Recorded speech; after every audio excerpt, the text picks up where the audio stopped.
देखिए, अब हमें जो करना है वो क्या है, प्रॉफिट लॉस एंड डिस्काउंट के बारे में, ठीक है ना। प्रॉफिट लॉस और डिस्काउंट को हम पहले भी समझते हैं अपने डे टू डे लाइफ में। कैसे? तो आंसर देखिए, अगर हमसे कोई हमारे पैसे ले लेता है तो हम क्या बोलते हैं कि हम लॉस में चले जा रहे हैं, और हम अगर किसी से पैसे लेते हैं तो क्या कहते हैं कि हम प्रॉफिट में जा रहे हैं। करेक्ट है। लेकिन इस चैप्टर में ना थोड़ा सा हमें डील किस बात से करना है, हमें डील इससे करना है कि जब हम कोई भी प्रोडक्ट मतलब सामान खरीदते हैं या बेचते हैं, तो उस टाइम पर जो भी पैसों का लेन देन होता है, अमाउंट मनी का लेन देन, उसमें हमें प्रॉफिट, लॉस और डिस्काउंट इन तीनों टर्मिनोलॉजी से, मतलब प्रॉफिट, लॉस और डिस्काउंट, जब हम मनी का हिसाब किताब करेंगे तो हम ये देखेंगे कि प्रॉफिट होता है, कि लॉस होता है, कि डिस्काउंट होता है। देखो, देखना तो बड़ा आसान है कि प्रॉफिट होता है, ठीक है, लॉस होता है, ये भी देखना आसान है, डिस्काउंट मिलता है, ये भी देखना आसान है। लेकिन इसको मैथमेटिक्स में कैलकुलेट कैसे करें कि प्रॉफिट कितना होता है, लॉस कितना होता है और डिस्काउंट कितना मिलता है। और इस बात का आंसर ही जानने के लिए हम इस मैथमेटिक्स को पढ़ रहे हैं, क्योंकि मैथमेटिक्स हमें इसी बारे में बताएगी कि प्रॉफिट कितना हुआ, लॉस कितना हुआ, डिस्काउंट कितना हुआ, है ना। हमेशा हम अमाउंट की बात करते हैं। मैं कहता हूँ कि मैंने एक सामान खरीदा, ठीक है, कितने में? मैंने कहा 100 रुपये में। ओके, मैंने उसको किसी को 200 रुपये में बेच दिया, तो मेरा प्रॉफिट हुआ कि लॉस? ऑब्वियस है कि मेरा प्रॉफिट हुआ 100 रुपये का। तो कितने का प्रॉफिट हुआ ये भी मुझे पता है ना, और ये पता है कि हुआ क्या है प्रॉफिट। ये तो बहुत आसान है। लेकिन दिक्कत तब आ जाती है हमारे पास जब कुछ प्रॉब्लम बड़ी हो जाती हैं, कॉम्प्लिकेटेड हो जाती है। और वैसे भी कॉम्प्लिकेटेड प्रॉब्लम को सॉल्व करेंगे तो हमें छोटी छोटी प्रॉब्लम में आसानी होगी, ठीक है ना। इसलिए हमें इस पूरी जर्नी में यही देखना है कि किस तरह से और किस तरह की कॉम्प्लिकेशन आती है हमें, और जितनी कॉम्प्लिकेशन आएगी आई होप कि उसको आप बड़े ध्यान से समझोगे, क्योंकि वही आपके लिए फ़ायदा देगी। देखिए, पहले हम कुछ प्रॉफिट और लॉस और डिस्काउंट में कुछ फॉर्मूले बनाते हैं। फॉर्मूले क्या होते हैं असल में? एक वो मेथड जिसके थ्रू हम ये डील कर पाए कि हमें कितना कितना कितना, मतलब प्रॉफिट कितना हुआ, लॉस कितना हुआ, डिस्काउंट कितना हुआ। लेकिन एक बात याद रखिए कि प्रॉफिट किसी ना किसी अमाउंट का होता है, लॉस भी किसी ना किसी अमाउंट का होता है, और डिस्काउंट भी अमाउंट का ही होता है। तो इसमें एक एक करके समझते हैं कि किस तरह से चीज़ें हमारे पास बदल रही हैं। देखो,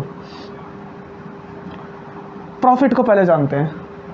अगर कोई भी मार्केट में प्रोडक्ट है, मार्केट मतलब जहाँ से हम सामान खरीदते हैं, वहाँ से कोई भी एक प्रोडक्ट है, उसकी जो कीमत होगी और जिस कीमत पे वो बेचा जा रहा होगा, ये दो बातें अलग अलग हैं। पहला, जो हमें वो सामान बेच रहा है उसने खुद कितने में खरीदा, and that will be called cost price.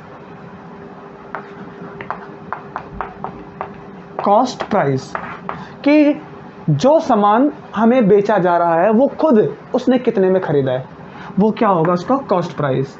Next, फिर वो सामान हमें कितने में बेचा जा रहा है, that will be selling price. इनको हम एक सिंबल से दिखलाते हैं, कॉस्ट प्राइस को CP से और सेलिंग प्राइस को SP से। अच्छा, कॉस्ट प्राइस और सेलिंग प्राइस ये दोनों सेम क्यों नहीं है? जितने में वो खरीदता है उतने में हमें क्यों नहीं बेचता? बेच सकता है। अगर ऐसा करेगा तो ये दोनों कैसे होंगे? इक्वल। लेकिन अगर उसने कम दाम में खरीदा और हमें ज़्यादा बेचता है दाम में, इसका मतलब कि वो इस पर कुछ रेट इंक्रीज कर देता है कि चलो मैंने 100 रुपये का खरीदा है, मैं 50 रुपये बढ़ा के बेच देता हूँ मैं, है ना। 50 रुपये बढ़ा के बेच दिया तो 150 रुपये क्या आएगा इसका, 150 आ जाएगा सेलिंग प्राइस। लेकिन एक बात सुनिए, जब हम किसी सामान को खरीदते हैं, अगर उसने 100 रुपये का खरीदा तो हम भी तो खरीद सकते हैं 100 रुपये का, हम क्यों 150 का खरीदें? कभी कभी लोकल मार्केट में क्या होता है कि वो अपने आप से रेट बढ़ा के दे देते हैं सामान और हमें लेना भी पड़ता है। लेकिन जिस मार्केट से वो लेते हैं हम भी 100 रुपये में खरीदेंगे, लेकिन रियलिटी क्या है? क्या वो 100 रुपये का है? जिससे हम सामान खरीद रहे हैं उसने भी तो कहीं ना कहीं से खरीदा होगा ना। असल में सारे के सारे डील गवर्नमेंट के हाथों से चलती है, गवर्नमेंट के अंडर वो सामान आता है। फिर वो सामान जब किसी डिस्ट्रीब्यूटर को, डिस्ट्रीब्यूटर कौन होता है? जो सामान को मेन इकट्ठे में खरीदता है, जिसको बोलते हैं थोक बाजार में, मतलब कि एक साथ सारा सामान खरीद लेता है और फिर वो अलग अलग दुकानों पे जाकर दे देता है। तो ऐसे करते वक्त जो अपनी मेहनत करता है वो कुछ पैसा लेता है अपना, और गवर्नमेंट क्या करती है? जो सामान गवर्नमेंट ने डिस्ट्रीब्यूटर को दिया कि जाइए बेचिए, गवर्नमेंट उस पर बोलते है कि हमें हमारा टैक्स चाहिए। टैक्स मतलब कुछ पैसा हमें भी चाहिए ताकि हम पूरे वर्ल्ड की इकोनॉमी को चला सकें। स्पेशली अगर इंडिया की बात करें तो इंडिया की इकोनॉमी को बैलेंस कर सकें। हम जो टैक्स देंगे वो टैक्स गवर्नमेंट को जाएगा और उससे गवर्नमेंट फिर और नए नए डेवलपमेंट करती है। खैर, तो अगर किसी कंट्री से कोई सामान हमें आया, किसी कंट्री ने कोई सामान बनाया, कैसे बनाया होगा?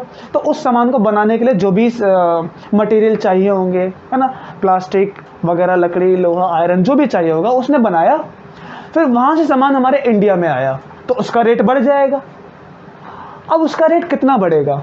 तो वो इस हिसाब से रेट बढ़ाएंगे ताकि जो उनका खर्चा आया, जो उनकी मेहनत आई, ठीक है, वो उस पर एक्स्ट्रा पैसा लगा के देंगे।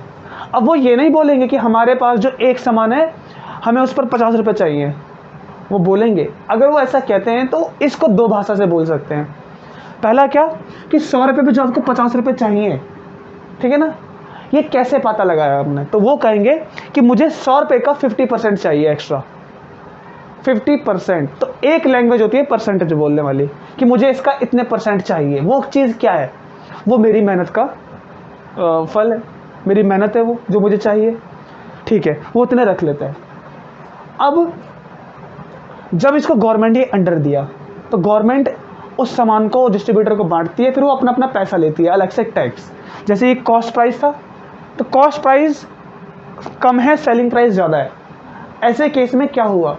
ऐसे केस में इस कॉस्ट प्राइस पर कुछ % का टैक्स लगता है, जिसको आजकल हम किस नाम से जानते हैं? GST, goods and service tax. Goods service tax कह सकते हो। ये क्या है? गुड्स का मतलब सामान होता है, ठीक है, जो सामान है उस पर क्या लग रहा है? Service tax. सर्विस टैक्स का मतलब उसको आगे पहुंचाने का, संभाल कर रखने का। बोलते नहीं कि हम किसी भी बाइक की या मोबाइल की सर्विस कर रहे हैं, संभाल कर रखते हैं, तो वो उस चीज़ का टैक्स लेते हैं। ऑब्वियस है।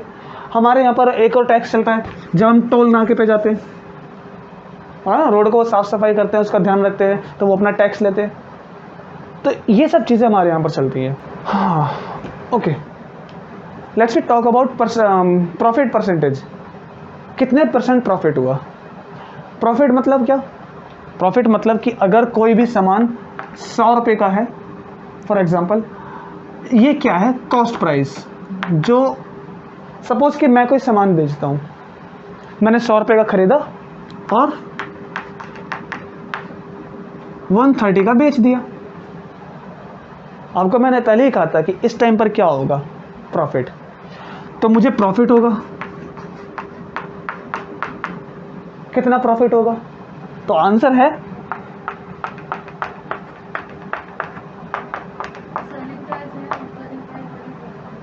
Yes, selling price minus cost price.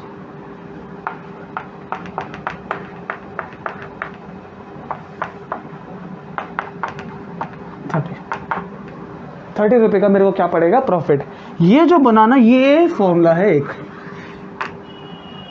This is like a formula. Formula क्या होते हैं? वही नॉर्मल लैंग्वेज जो हम यूज़ करते हैं आमतौर पे। फॉर्मूला बन गया।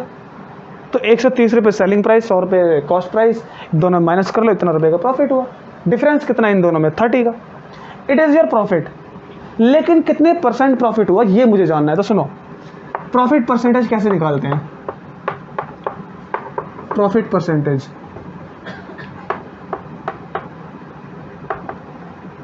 अब मुझे जानना है कि प्रॉफिट इतना तो हुआ, लेकिन कितना % है ये? इस बात के लिए एक बात याद रखोगे कि इतना प्रॉफिट जो मेरे को हुआ वो किस में हुआ प्रॉफिट, तो आंसर है इसमें। तो मैं क्या करूँगा, इस 30 को 100 से कंपेयर कर लूँ, जो भी मेरे पास कॉस्ट प्राइस है, जो भी कॉस्ट प्राइस है उसको मैं मतलब ये प्रॉफिट को मैं कॉस्ट प्राइस से, ओरिजिनल अमाउंट मेरे को कितना था 100 रुपये, मेरे को 30 रुपये एक्स्ट्रा मिल रहे हैं, तो कितना प्रॉफिट हुआ, मैं इसको कंपेयर कर लूँगा।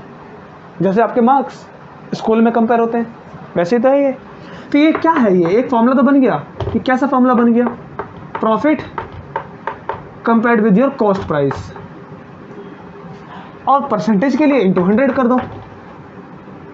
अगर यहाँ पर आप इंटू 100 करोगे तो कितना परसेंट प्रॉफिट हुआ, 30%। तो बस ये भी एक फॉर्मूला बन गया प्रॉफिट परसेंटेज का।